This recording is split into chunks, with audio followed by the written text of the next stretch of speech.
All right, people, welcome back again to DJ NDG 214's In the Groove from that West Side YouTube channel, social media outlet, because I share everything across, with all the social media outlets.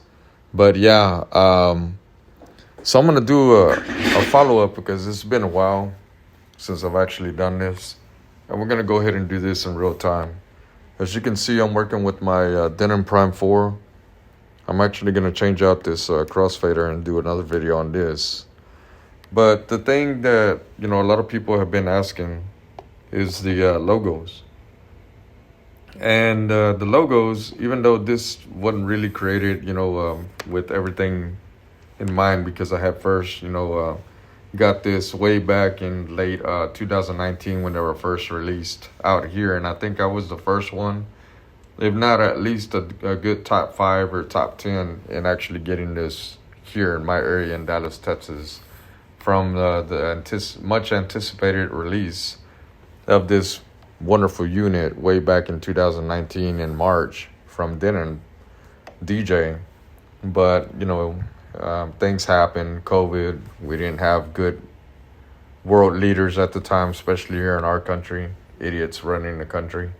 But anyways, there wasn't much information out here, and whatever Denon put together, it was like you had to have been tech savvy or something to know what the hell, they were talking about or anything like that. But I'm going to try to give it to you as quick and simple in layman's terms as I can. So, without any further ado, if you were to see the old tutorials, you can actually put in SD cards and USB, sticks in here with all that information, which would have the engine library and the engine prime information embedded in it. And bam, once you put it in here, you launch this and your logo would appear, right? I actually put it inside my SATA SSD drive, which I'm going to actually let y'all know how to do that. But first, let me let you know what happened. So as you can see, I have various logos. This is the one which you see here, which is the correct way that it's supposed to be, PNG file. 600 by 600. And so you can understand this a little bit more. Bam, we'll go to properties. And you'll see that it's just been labeled the way it is, PNG file with the PNG extension and the name logo. That's how they told us to do it a long, long time ago. I'm going to try something just for the sake of this whole deal where I actually changed the name of my logo, and that's what I named it, which is still the same, 600 by 600, which is what is required. And that's the name, and the type has to be a PNG file. If not, it's not going to work. So with that being said, this is my actual logo that I am going to try to put in there. Big difference. And I'm actually having this redone again, but it's all good. So as you can see, the other ones, they're going to come up as JPEG files, JPG. The dimensions for this is 1920 by 1200. And actually, all of them are going to be 960 by 1280, 960 by 1280. That one's a little bit more stretched out, whatever. This one's worse.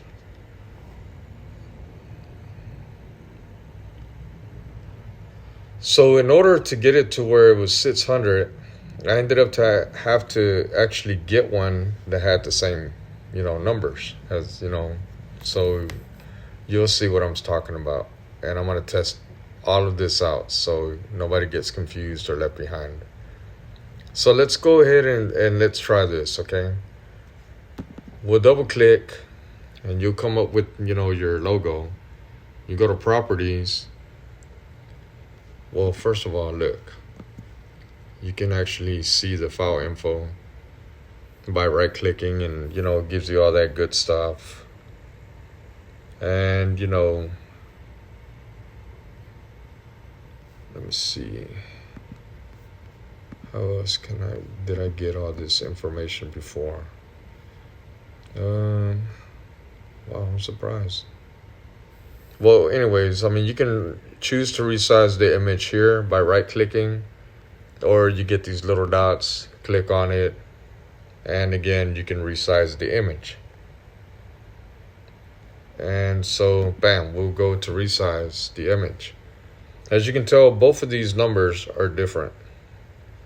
Once I erase this, you see how everything changes, okay? Even if you go over here and erase this, if I type in the 600, a 450 is going to come out here. See the 600 there is not going to stay there. 600, 800. So obviously, I mean, this isn't going to work. Bam, we get rid of that. Now, let me go ahead and get rid of all my other stuff that I got laid out.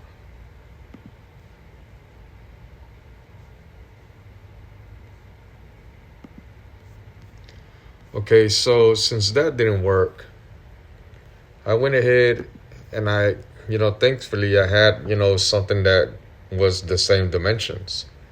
So again, double click. If you got your computer set up to a single click, that's fine. And again, you can either right click, you get the file info, make sure everything is good, this is a JPEG. And again, if you want to resize, you can just go here, resize the image, click on it. Now both of these numbers are the same, and it's a JPEG, right? So you're gonna go like this. You would go and download the 600 for both, which is what it asked for. The quality, you would want it high. You will come up here, bam, you add the PNG, deal.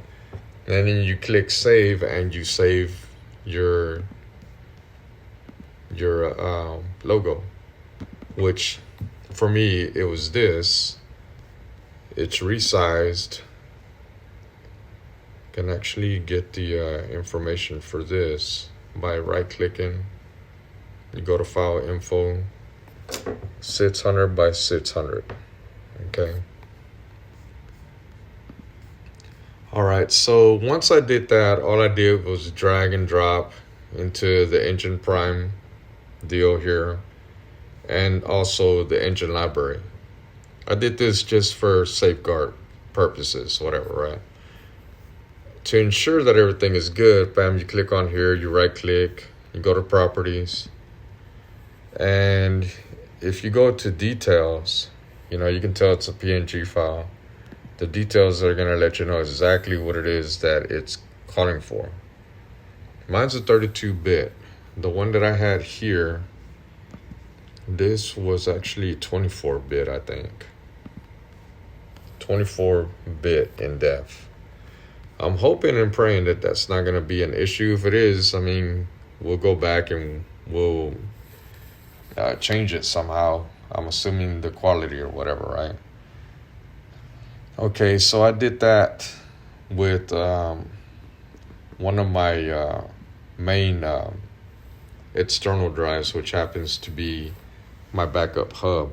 It's an 8 terabyte underneath and a 6 terabyte on top. So this is the 6 terabyte, and to show you, hey, this is what it is. 8 terabytes, almost 7.25, but it's an 8 terabyte. And my backup, 462 terabytes. And then here's what I'm using right now as my main,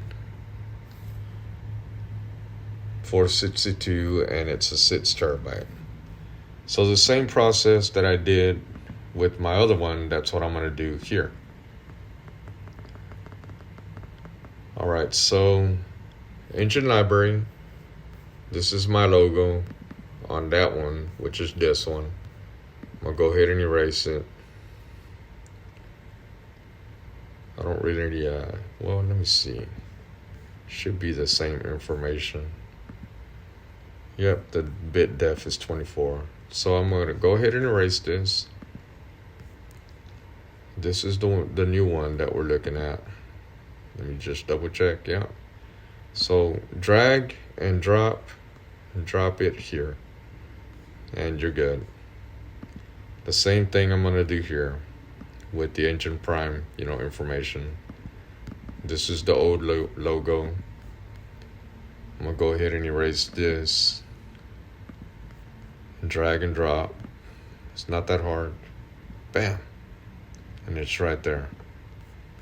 So now I got the new logos in there. So each time that I connect my drives, making sure that that's what it is. Each time that I connect my drives, in case, my internal drive is not connected, here, my SATA, for whatever reason, then my logo should come up on here the way that, this is already on. So I haven't launched this yet to read with my computer, because a lot of people are wondering how you do this. Okay, if you see here, first of all, the most important thing, we're going to go here to the C drive. You see the C drive, normally the majority of all drives, especially these, they're going to come formatted in the file system NTFS. That's an old style, way of filing, so to speak, I guess, And when Denon came out with what they came out with, they just were ahead of the game and still are. And they chose their machines to be on the best of the best. That's why there's no distortion or anything of that magnitude when you have everything working the way that it should be. And you have the latest firmwares, the latest updates, all that good stuff. And of course, obviously, you got to test them out. And if they don't work, then you just revert back to a previous version, whatever. So Denon's will not at all pick this up, the NTFS. The only way that I've seen it happen was me having to use Virtual DJ, and that's the only way that I was able to read some music. But the bad thing with that, you don't have any kind of music analyzation going on, so you don't have a lot of this information, with the BPMs, the key, and all that good stuff in standalone mode. Instead, you'll have something like this. Not everything here was put, into the analyzing, because I was actually going to redo this whole 1 terabyte deal. But as you can see, this is all you get. You don't have no information. So when you're doing the engine offs, you drag and drop all of your songs or folders. You're going to drag them to where it says playlist, and on the top you'll see where it says collection. And that's when you start, getting all that information that's needed. For instance, right here, this is updating. You'll start getting the key, the BPM, all that good stuff. And then you can order, put it in order however you want. If you go here, you can, however it is that you want, everything's tailor-made. I like having it from least to highest. If you do this, you reverse it, and now it's highest to least and stuff like that. But very very explanatory later on. The more you get used to working this product. So, anyways, yeah, NTFS is not the way to go with Denon products or anything owned by Inbrand, Newmark, and all that. Now, I chose to do, obviously, the exFAT because with FAT32, you're limited to 4 terabytes. You can't do anything more past 4 terabytes, and you're out of there. My drives, obviously, are more than that. And it's quicker. This is quicker to transfer than anything else, that's available to us right now. Both of these drives are exFAT. Okay, so that's why this one is being read in here, because it's actually exFAT. So you hold down this button. There's a lot of ways to actually get into what I'm about to do. That was just a quick way. It's the old school way. hold down the view button, 2 seconds, bam, this comes down. You can actually put this down on your own. Click source. You're gonna click on this icon, not the Wi-Fi, this one, the computer icon. You're gonna make sure that you're connected. The blue cable that comes with this. This is a long cable that I got, that I had to convert for a C because the other one was I think it's a USB B or A cables originally what it comes with. So you click on this. It's gonna ask you this. Just say yes. Nothing bad's gonna happen. Switch to computer mode. Once it does this, you'll see all these, things happening. This will be doing it to where it's finally gonna connect. Do not get alarmed because there's no screens gonna come out on here. Once that happens, bam, you're already connected here. This is what's inside my Prime 4, my SATA SSD drive. So, bam, you click on the information. exFAT, and it is a 1 terabyte. I almost have it used up. You don't ever want to use it up to full because you'll start making them act funny. So in here, bam, we get up to where, let me see, where's my engine stuff? Here it is, engine library. Okay, since I'm gonna go ahead and change this, I'm gonna go ahead and erase it. And over here in the Prime, I think I dropped the logo here too, yeah. You may not need to do it on both, but I did it just to be on the safe side. So I'm gonna drag this over here. I'm gonna drag my logo, put it in here. Oh, hold on. Put it there. Put it over here. Bam. Now it should be on both. And voila. It's in my SATA. And there it is on both. Okay, we can go ahead and get that out the way.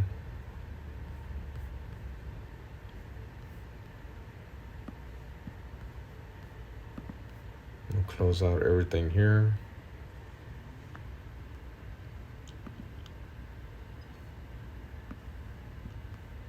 Close out everything here, make sure everything is good. Everything is good.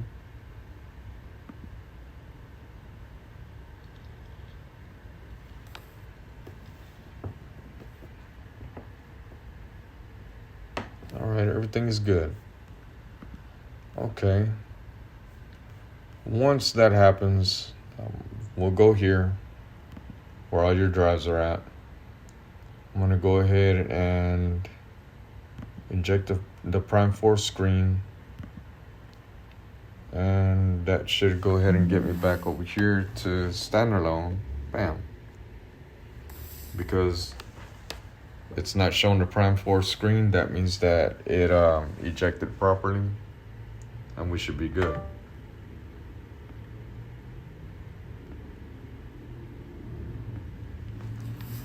So you'll start seeing all of this come up. It's checking the device. It says load the user profile. Yes, go for it. If it does it well. So since it didn't, I'm really surprised that it didn't. All right, another thing that I'm probably gonna have to do is turn it on and off. So we're gonna try that. Turn it on and off. If it doesn't do it, then I'm thinking what it is, it's going to be the bit depth is going to have to be 24 instead of 32 the way that it was.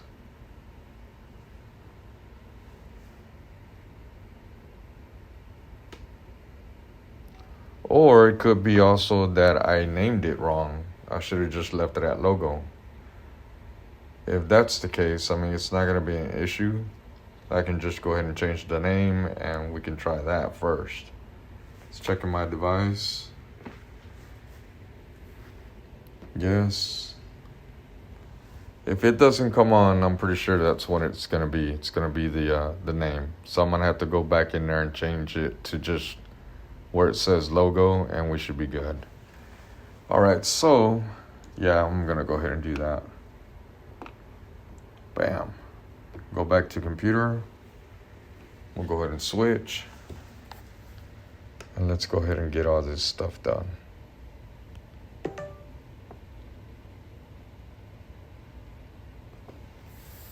And go ahead and let it switch. Okay, we're here.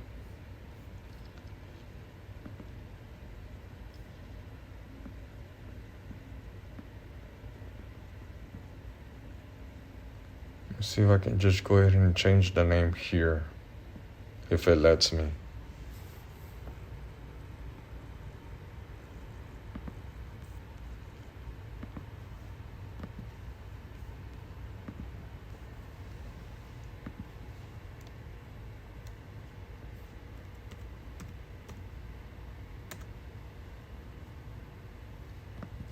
Okay, so I named it logo. That should be it. I'll go ahead and do the same one over here.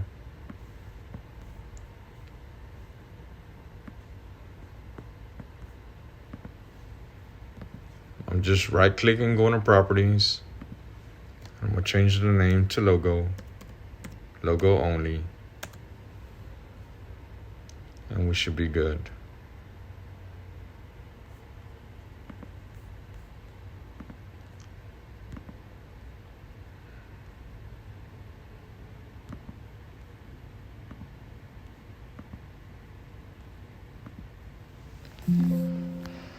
We'll go to standalone, and let's see if this works. If not, then it's gonna be the bit def instead of 32. I'm gonna have to somehow get it back to 24.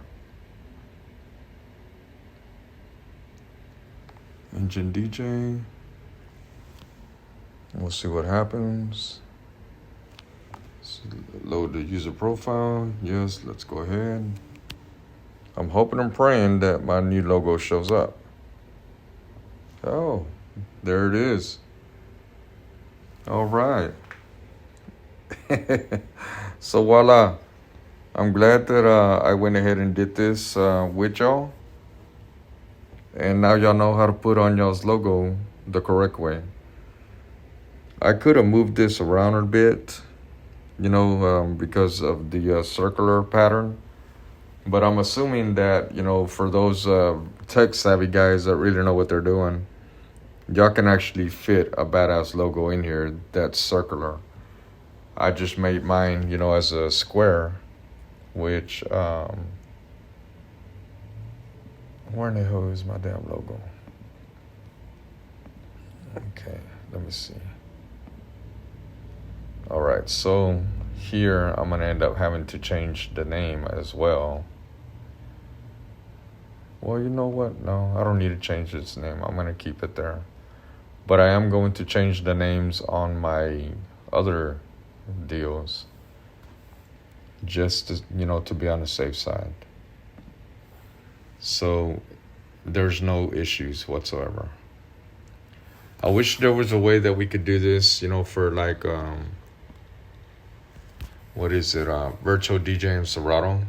Because when you launch Virtual DJ and Serato, you'll see the Serato name here.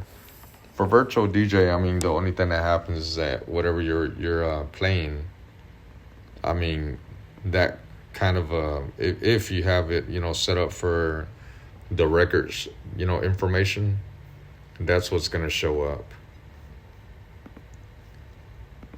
So yeah, since I had this name, and I remember a long time ago, that's what it said, just name it logo, don't name it nothing else. And sure enough, it did, it worked. What can I say? It worked. And yeah, now whenever I connect my drives, if you know, I don't want, you know, my SATA to be red or whatever. That's it. I mean, I'll have logos, you know, on everything. If, for instance, I run into somebody else that happens to have Denon products and I connect my drive, my logo is going to come out on their stuff. But I'm assuming that's only going to happen when I have my drives connected, because if I don't have them connected, then it's all good. This one, I don't know. I don't think I changed this one. Oh yeah, look, cool.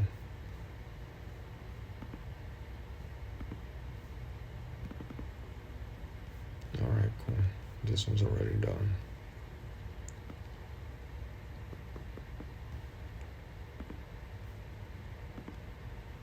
Let me see if my Seagate, the backup hub, if I did this one also.